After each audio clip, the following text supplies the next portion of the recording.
Hello everyone, मैं doctor Nilima. आज इस वीडियो में हम बात करेंगे सुलेख की गुड हैंडराइटिंग की। ये ऐसा टॉपिक है कि एग्जाम में हर समय इसका क्वेश्चन आता ही है, शॉर्ट नोट्स में ही आता है अक्सर। तो ये आपके लिए बहुत इम्पोर्टेंट है। आइए शुरू करते हैं। तो विद्यालय में हम जब छात्रों को पढ़ना, लिखना, बोलना सब सिखाते हैं, तो उस दौरान जब छात्रों को लेखन कौशल का ज्ञान दें तो उस समय केवल उन्हें अक्षरों, शब्दों एवं वाक्यों को लिखने का ज्ञान देना ही पर्याप्त नहीं है, बल्कि यह भी अत्यंत आवश्यक है कि बच्चे जो कुछ भी लिखें वे सही सही, सुंदर और सुडौल अक्षरों में हो तथा उचित गति से भी लिखें।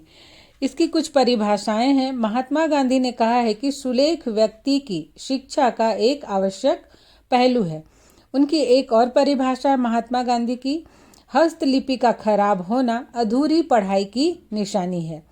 एक और परिभाषा पटनायक महोदय की, इन्होंने कहा है कि निसंदेह लेखन में सुलेख का उतना महत्व है जितना भाषण में सुउच्चारण का। अर्थात लिखने में सुंदर लेख, सुंदर सुडौल अक्षरों में लिखना आवश्यक है और भाषण में शुद्ध उच्चारण करना आवश्यक है। यहाँ मैं गांधी जी के एक विचार आपके सामने रखना चाहती हूँ। उन्होंने कहा है, उनके शब्दों में है, मैं नहीं जानता हूँ कि कब मुझ में यह विचार आया कि सुलेख शिक्षा का कोई आवश्यक अंग नहीं है, लेकिन यह विचार विलायत जाने तक मुझ में विद्यमान था। पीछे जब दक्षिणी अफ्रीका में मैंने दक्षिणी अफ्रीका में ही जन्मे और शिक्षित वकीलों और नवयुवकों की सुंदर लिखावट को देखा तो मुझे अपने आप पर लज्जा आई और अपनी भूल पर मैं बहुत पछताया। मैंने देखा और बुरी लिखावट को सुधारना चाहा, लेकिन अब तक काफ़ी देर हो चुकी थी। मैं युवावस्था की अपनी भूल को कभी भी ठीक नहीं कर पाया। मेरे उदाहरण से सभी नवयुवकों और नवयुवतियों को चेतावनी मिल जानी चाहिए और उन्हें समझ लेना चाहिए कि सुलेख व्यक्ति की शिक्षा का एक आवश्यक पहलू है। अर्थात गांधी जी के भी मन में था कि अच्छा लिखना कोई ज़रूरी नहीं है, सुंदर लिखना ज़रूरी नहीं है, केवल ज्ञान होना चाहिए। लेकिन जब दक्षिण अफ्रीका में वहाँ के वकीलों के गुड हैंडराइटिंग को उन्होंने देखा, तब उन्हें अपने आप में लज्जा महसूस हुई और उन्होंने सुधारने का भी प्रयास किया। लेकिन कहते हैं ना कि बचपन में जैसा लिखने की आदत पड़ जाती है वैसे ही हमेशा लिखते हैं, फिर से हैंडराइटिंग में सुधार नहीं आता है। इसलिए ये जरूरी है कि बालकों को बचपन से ही हैंडराइटिंग, गुड हैंडराइटिंग लिखने की शिक्षा दी जाए ताकि उन्हें कहीं लज्जित ना होना पड़े। उन्होंने ये भी कहा कि गुड हैंडराइटिंग जो है ये शिक्षा का एक आवश्यक पहलू है। देखते हैं ना, जो लोग खराब लिखते हो वो अपना हैंडराइटिंग छुपाते कि कोई देख के ये ना बोले कि कितना गंदा लिखते हो। तो इसलिए अच्छा लिखना, सुंदर लिखना बहुत ही आवश्यक है। जितना ज्ञान अच्छा होगा और वैसा ही सुंदर लिखावट भी होनी चाहिए।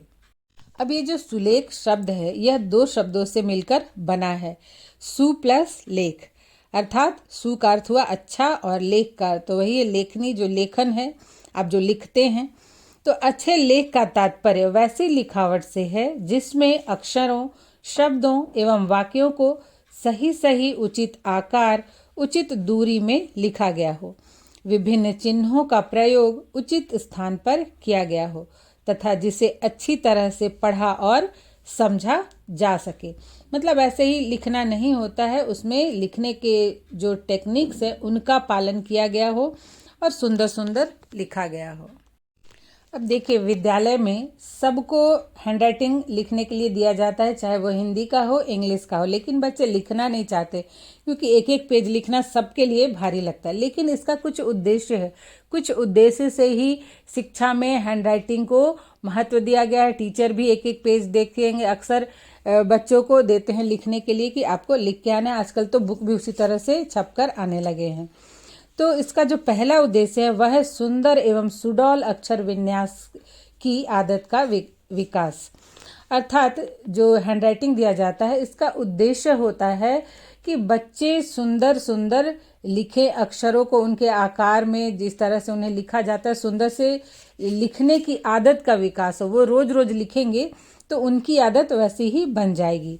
नंबर 2 है हाथ, मस्तिष्क और हृदय में संतुलन का विकास। तो जब भी हम लिखते हैं तो हम अपने दिमाग से सोचते हुए और हाथ का प्रयोग करते हैं और इसमें हमारे हृदय का भी योगदान होता है, क्योंकि जब भी हम कोई काम करते हैं तो हमारे हृदय में जो भाव होता है वैसा ही हमारी हमारी सोच बनती है।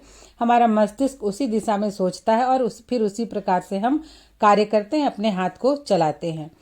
3 है सही सही लिखने की आदत का विकास। अब देखिए, केवल अगर रीडिंग करेंगे और लिखेंगे तो बहुत गलतियां होंगी, लेकिन अगर रोज रोज हम एक ही चीज को लिखेंगे तो इससे कौन से अक्षर को कैसे लिखा जाता है और किस तरह से चिन्हों का प्रयोग किया जाता है, इन सब की आदत हो जाती है और तब फिर बच्चे सही सही लिखना सीख जाते हैं। नेक्स्ट है नंबर 4, सौंदर्यानुभूति की भावना का विकास करना या सौंदर्यानुभूति की भावना जागृत करना।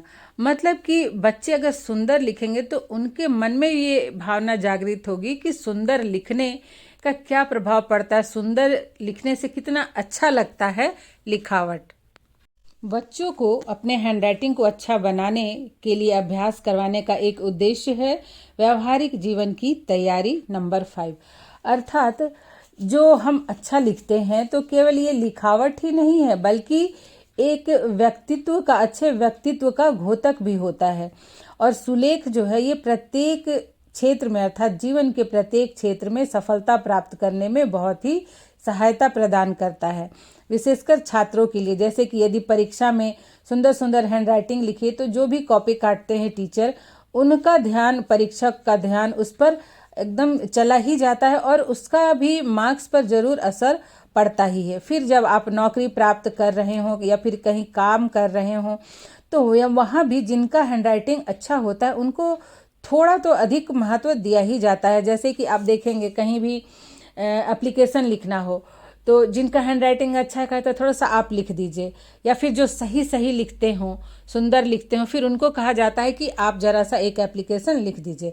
हालांकि अब तो कंप्यूटर से टाइप होने लगा, लेकिन फिर भी लिखने का आज भी उतना महत्व है। जैसे आप पढ़ेंगे ही तो पढ़ते समय या अपने कार्यालय में ही आपको एप्लीकेशन लिखने की आवश्यकता पड़ेगी, तो अगर सुंदर हैंडराइटिंग होगा तो इससे आपका व्यक्तित्व बहुत ही प्रभावशाली बनता है।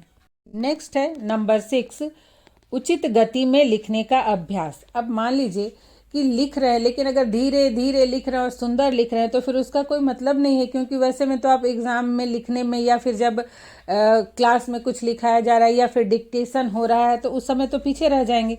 तो सुंदर लिखने के साथ साथ ये भी जरूरी है कि उचित गति में लिखें। तो सुलेख से उचित गति में लिखने का अभ्यास होता है। और नंबर 7 है लेखन कार्य के प्रति रुचि जागृत करना। तो अभी के जनरेशन में ऐसा देखने को मिल रहा है कि बच्चे लिखना नहीं चाहते हैं। विशेषकर आप देखेंगे कि उच्च स्तर पर बच्चों को एक पीडीएफ की आदत हो गई कि उन्हें पीडीएफ चाहिए नोट्स के, वो बस उसके प्रिंट निकाले, पढ़ के एग्जाम दे दें। जबकि लिखने से बहुत सारी बातें मस्तिष्क में समझ में आ जाती है, मस्तिष्क में चली जाती है, और जब फिर आप उसको पढ़ते हैं तो वो आपके लिए नया नहीं लगता और बहुत अच्छे से याद भी हो जाता है। बहुत सारे बच्चे मुझसे कहते हैं मैम पीडीएफ दे दीजिए। आप सोचिए, जब मैं 4-5 बुक मिलाकर नोट्स तैयार कर देती हूँ तो उसको केवल आपको लिखना है और लिख के पढ़ना है, लेकिन फिर भी वो पीडीएफ की मांग करते हैं। तो ऐसा क्यों है? क्योंकि वो लिखना नहीं चाहते हैं। तो यदि बच्चों को बचपन में ही सुलेख लिखने की आदत होगी तो उनके मन में, उनके दिमाग में लेखन कार्य के प्रति भी रुचि उत्पन्न होगी। और अब आइए देख लेते हैं सुलेख हेतु ध्यान देने योग्य बातें। तो बच्चे अक्षर, शब्द एवं वाक्य की रचना उचित प्रकार से करें, इसके लिए प्रारंभ से ही बच्चों की लिखावट पर ध्यान देना आवश्यक होता है, क्योंकि बचपन में बच्चों को जैसा लिखने की आदत पड़ेगी वैसा ही वह आगे भी लिखते रहेंगे। और बच्चों के लेखन में सुधार प्राथमिक स्तर पर ही करना चाहिए, क्योंकि छोटे होते तभी हम उसमें सुधार सकते। एक बार उनको अगर जैसे लिखने की आदत पड़ गई तो फिर उसमें सुधार करना बहुत ही मुश्किल हो जाता है। तो इसके लिए सबसे पहला जो आवश्यक तत्व है वो है आसन। बच्चों में बैठने का ढंग भी उसके लिखावट को प्रभावित करता है। जब लेखन कार्य करवाया जाए तो उस समय इस बात का ध्यान रखना चाहिए कि बालक सीधा बैठा हो, झुककर नहीं। लिखते समय रीढ़ की हड्डी सीधी होनी चाहिए तथा कॉपी आंखों से लगभग 1 फीट की दूरी पर होनी चाहिए। आप क्लास में देखेंगे अक्सर बच्चे अपना सिर बिल्कुल बेंच पे सटा लेते हैं कॉपी के किनारे और फिर लिखते हैं, या झुक कर लिखते हैं, या फिर कोई कोई बच्चे एकदम कॉपी के पास झुक कर नज़दीक से लिखते हैं। तो ऐसा नहीं होना चाहिए। सुलेख के लिए उचित आसन का होना आवश्यक है।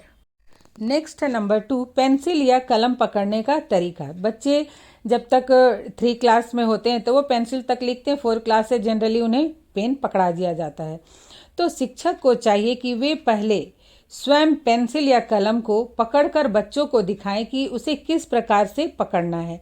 पेंसिल या कलम को दाहिने हाथ की मध्यमा उंगली पर रखकर तर्जनी और अंगूठे की नोक से लगभग 3 से 4 सेंटीमीटर ऊपर सावधानी से पकड़ना चाहिए। कोई कोई बच्चे होते एकदम नीचे पेंसिल की नोक के पास पकड़कर लिखते हैं, तो उससे भी राइटिंग प्रभावित होता है। कोई होता बहुत ऊपर पकड़ लेते हैं। ऐसे जनरली 3 सेंटीमीटर तक पकड़ के लोग लिखते हैं। पेंसिल या कलम को बहुत जोर से भी नहीं पकड़ना चाहिए और ना ही बहुत लूज पकड़ना चाहिए। कुछ बच्चे होते हैं एकदम जोर से पकड़ कर लिखते हैं, जिससे कि जो पेज पे लिखते हैं एकदम बहुत ही डार्क लिखाता है और फिर जब उसको इरेज करते तो उसका दाग पड़ जाता है और उनके जो उंगलियां हैं उसमें भी दर्द हो जाता है। तो कैसे पकड़ना है वो सिखाएं और उस पर पर्याप्त दबाव देना चाहिए पेंसिल पर, ना बहुत अधिक और ना ही बहुत कम। नेक्स्ट है नंबर 3, वर्णों या अक्षरों की रचना का ज्ञान। बच्चे की लिखावट सुंदर हो, इसके लिए उन्हें वर्णों की रचना, उनके आकार का उचित ज्ञान देना चाहिए। अर्थात जो भी स्वर वर्ण के अक्षर हैं उन्हें किस प्रकार से लिखना है, उनका साइज क्या होना चाहिए, इन सब का उचित रूप से ज्ञान देना चाहिए। इसके लिए शिक्षक स्वयं श्यामपट्ट पर पहले सुडौल अक्षरों को लिखें और तब छात्रों से उनका अनुकरण करने को कहना चाहिए। और इसमें लिखने में दाएं से बाएं लिखना, ऊपर और नीचे कुछ स्थान को छोड़कर लिखना, जैसे साइड में मार्जिन छोड़ना है, ऊपर में भी छूटा रहता है, कॉपी में रहता ही है। अक्षरों के बीच की दूरी से संबंधित उचित निर्देश भी देने चाहिए। ये सब निर्देश अगर देकर छात्रों को अच्छे से समझा दिया जाएगा तो वो लिखने में गलतियां नहीं करेंगे। नेक्स्ट है नंबर 4, भाषा चिन्हों का उचित प्रयोग। तो केवल वर्णों और अक्षरों को उचित आकार में लिखना ही सुलेख में महत्वपूर्ण नहीं होता है, बल्कि इनके साथ साथ शिरोरेखा, मात्रा, बिंदु, अनुस्वार, विराम, अर्धविराम, चिन्ह इत्यादि का भी समुचित ज्ञान छात्रों को देना चाहिए। जैसे कोई बच्चे होते हैं कि ऊपर में जो शिरोरेखा देनी है वो आधा देते हैं या देते ही नहीं हैं, और कहाँ उन्हें अनुस्वार देना है, कहाँ अर्धविराम देना है, कहाँ कॉमा देना है, इन सब का भी ज्ञान अवश्य ही देना चाहिए, क्योंकि सुंदर लिखने के साथ साथ सही लिखना भी आवश्यक होता है। नंबर 5 है लेखन कार्य का पर्यवेक्षण।